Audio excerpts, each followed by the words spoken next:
time, Time Travelers, Jake here, and today we're going to do another movie in-depth review, and this time it is Five Nights at Freddy's. Now I'm just going to get this out of the way for all the fans that are watching of the series. I don't know the lore, man.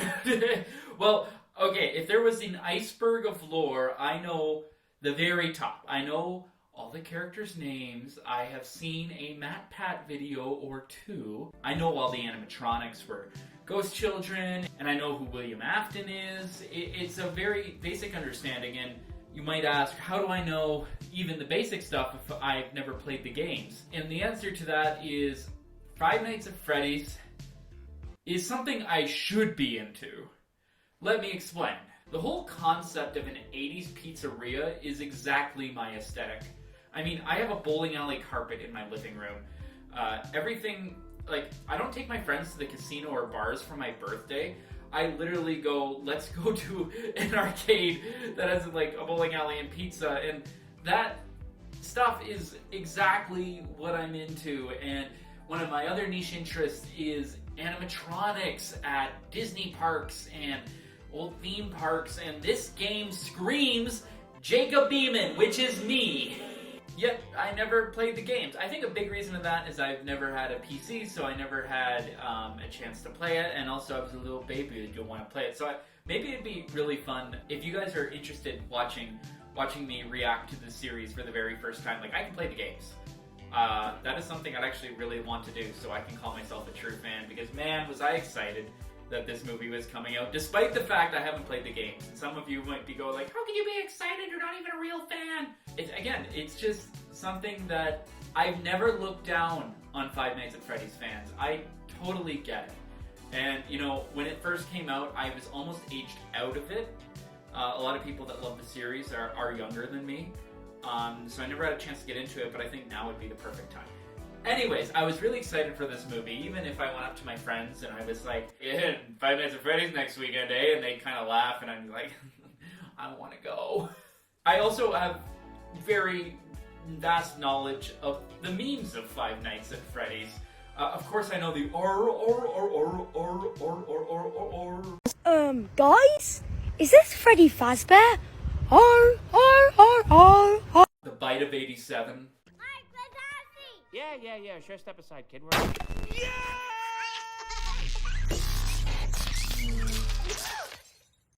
Was that the Bite of 87? And of course, despite the fact that I haven't played the games, the Join Us for a Bite song has been in my Spotify Wrapped for the last 2 years.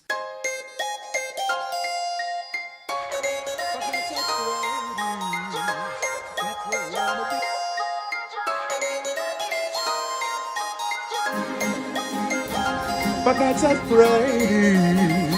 That's where I wanna be. But that's at Freddy's. That's where I wanna be. That is a certified banger. I don't know, there's something about the chord progression, the sing-along, it is masterful. It is one of my favorite songs of all time. Which is why I think I need to prove myself that I want to be a fan of the series. But the movie came out, and as a movie guy, I was excited. Now, when you might hear the fact that I'm a movie guy, like I went to film school and everything, you might think I might give this movie a bad review because the critics didn't like it. But as you all know, if you've been around here for a while, I notoriously like movies that are made for just regular people.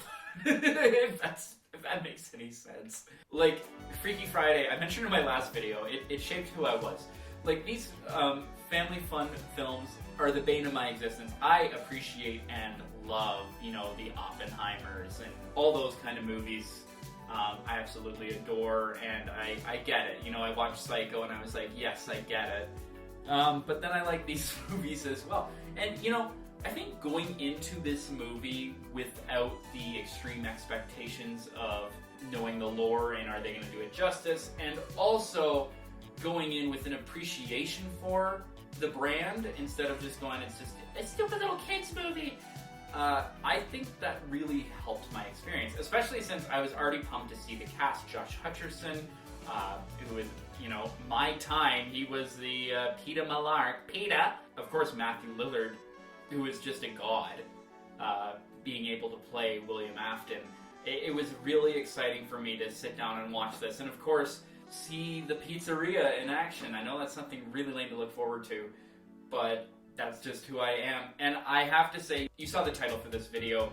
Five Nights at Freddy's is a feast for the eyes. One of the things that just draws you right in is the aesthetic of this film, and the pizzeria was built beautifully and enacted a lot of my childhood memories of going to places like this and Chuck E. Cheese and, you know, those weird arcades that are now liminal spaces. Like, that was very cool, but what was just astounding was the animatronics.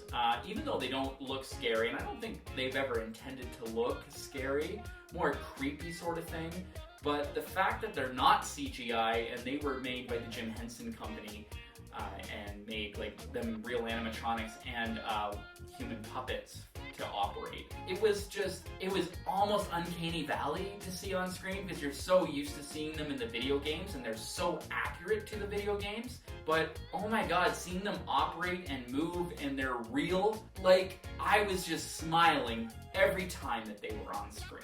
They are the highlight of the movie. The pizzeria is the highlight of the movie. Everything to do with the arcade in the background, the overall aesthetic really, you know, puts a smile on my face and it makes it a worthwhile watch. Also, the 80s instructional video is just completely me. I'm even doing a video series in the future that kind of replicates that sort of thing. Anything with VHS tapes, like, I clamor all over. And that's a personal opinion of mine. You might not have liked that, or that it has merit to make it a good film, but just personally, I like that kind of stuff. I want to get into some of the negatives of the film. So, as many of you know, this movie isn't scary. And I think it could have benefited from being scary. I quote Charlie, like, moist critical, when he says, there is no world where this movie is rated R, and I completely believe that. There's a very young audience for this film. And it's kind of like an introduction to horror. The only thing, though, is I never felt the tension. I know that when people play the games, and you know what, I might have played once in like 2014 and quickly turned it off. It is that, you know, the tension building up. You're watching those security cameras and it is just terrifying. In your fear of getting jump scared, and there was barely any jump scares here, but there wasn't even the fear of that. And that is a knock against the movie. I mean, by the third night, they're freaking building a fort. Everyone knows the infamous fort scene. But there is a way to enjoy this kind of film. It's when you watch it, and you quickly realize that horror is not what it's going for. It's more going for camp and telling really a sad story. It gets better. If you know what it's doing, the movie becomes more enjoyable. If you're waiting for those horror beats or you're waiting to be scared, you're not going to have a good time. As soon as you tell your brain this is not what this movie's trying to do, it gets better. Now, it is disappointing that that's not what the movie's trying to do, but what they did with it, I think, is a great alternative. It is very lore heavy, and I know that the extreme fans did not like how they portrayed the lore in this film. And I think they took a lot of swings. Some of them didn't hit, but a lot of them were fair play balls, you know? The entire story of Mike losing his brother and going into his dreams is extremely intriguing. And I liked how that was all set up, and it really drove the plot of the film by showing you instead of telling you. I know Mike has a little bit of exposition where he says what he does, but mostly you are shown this in a progression, and then the ghost children start to appear, and it does build to that very chilling sentence saying that, yes, the bodies of the children are in the animatronics. I think the music choices of this film was very good. Josh Hutcherson drives this film, and he really carries it. Any scene that he is in makes the film 100% better. He really took this role seriously, where, you know, you're an actor and it's like, I'm going to do the Five Nights at Freddy's film, you can really play it up and campy and all that. And Josh didn't do that. He really studied the character of Mike and made him this loner that's just trying to do his best for his sister and is deeply disturbed by the trauma of his past. Josh plays it extremely well. Matthew Lillard was really great. The whole thing with the twist that he is William Afton, the guy in the Springtrap suit, I thought was fairly obvious, but then I talked to two people that didn't know any lore of Five Nights at Freddy's, and they found it surprising, so I guess there's that. I was really excited just to see Matthew Lillard be Matthew Lillard in that horrifying suit.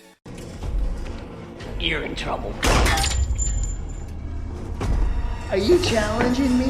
What I will say is I got to see this movie 2 nights in a row, and on the second night I was watching it with my sister, kind of watching her reaction, but since I knew what the film was, it made it so much more enjoyable.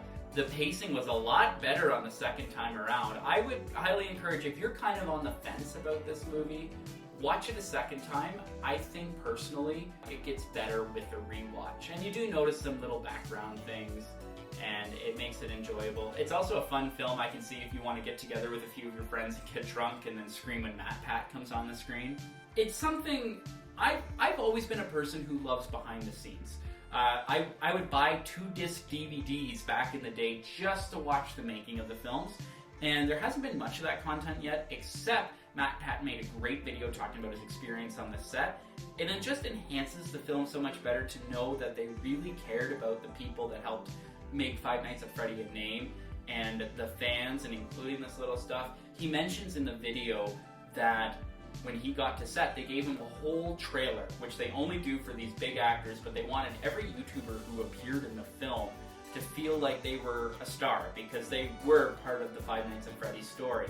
Gave him a whole trailer, wardrobe, everything that you can think of to give him that A-list star experience, and that is just so special, and that's another thing that enhances this film. Again, I'm giving a lot of praise to this film. It is just kind of your run-of-the-mill movie. It's not the great... I talk it like, this is the next Godfather. No. It actually reminds me a lot of It Chapter 2. It Chapter 2 was not scary, and a lot of people hated it for that, and there was a lot of pacing issues in It Chapter 2, as there is some pacing issues in this film. But if you're excited for a good story, like I was entranced by all those kids grown up stories in It Chapter 2 and confronting their traumas, that I ignored a lot of the criticisms because I was able just to have a good time watching the film. And that's like this one. This movie is, in the grand scheme of films, like a 4 out of 10, a 5 out of 10. But for someone like me who likes to sit down and watch animatronics wander around a pizzeria, like, it is quite enjoyable. And to know that the backstory, and I think they, as I said, they did a really good job with Mike's background story and his trauma. Also, it is kind of funny that It Chapter 2 was criticized for his ending when they basically bullied Pennywise to death.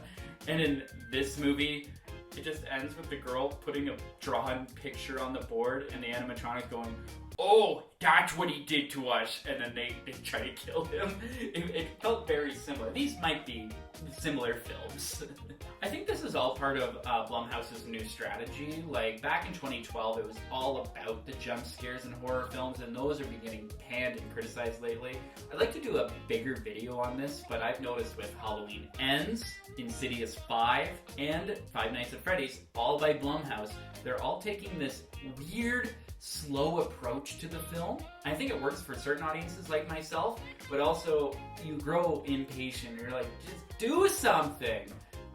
But there is good stuff while you're waiting for it to do something. I just think it's a new approach to get horror films to feel like actual movies and get acknowledged, and I don't think it's working, especially when you have a property like Five Nights at Freddy's.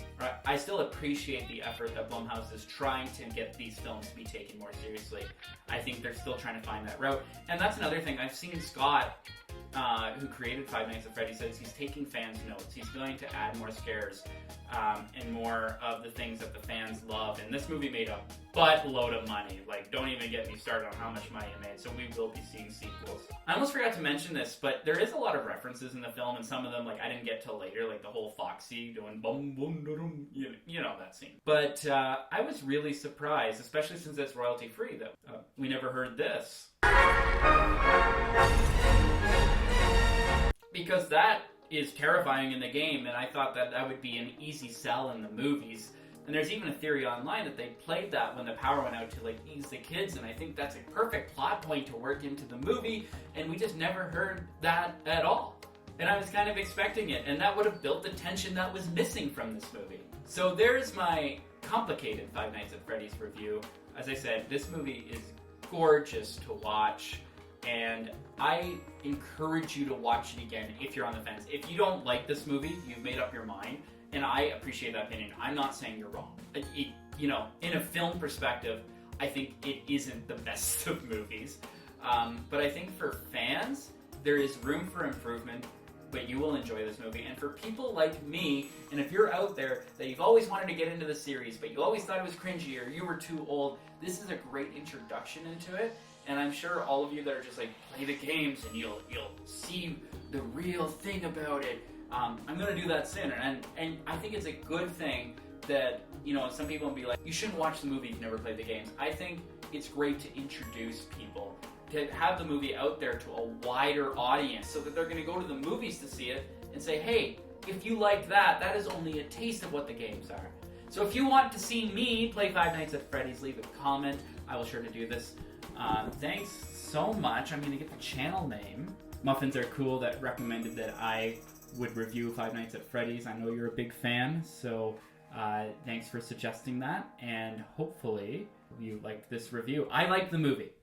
If it seemed like I was like, it was really good, I could have did this, I liked it.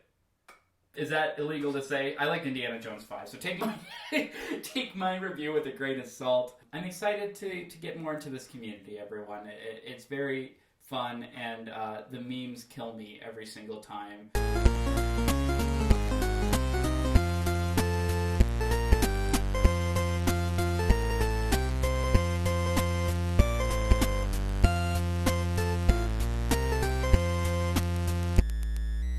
Sucks Markiplier can do this movie. Damn, that would have been a strong opening scene. By the way, if you want to see this movie, but scary, and also, way more funny, Willy's Wonderland, which is a knockoff of Five Nights at Freddy, is a rated R horror flick with Nicolas Cage, where he literally beats the shit out of animatronics. There is gore in that film.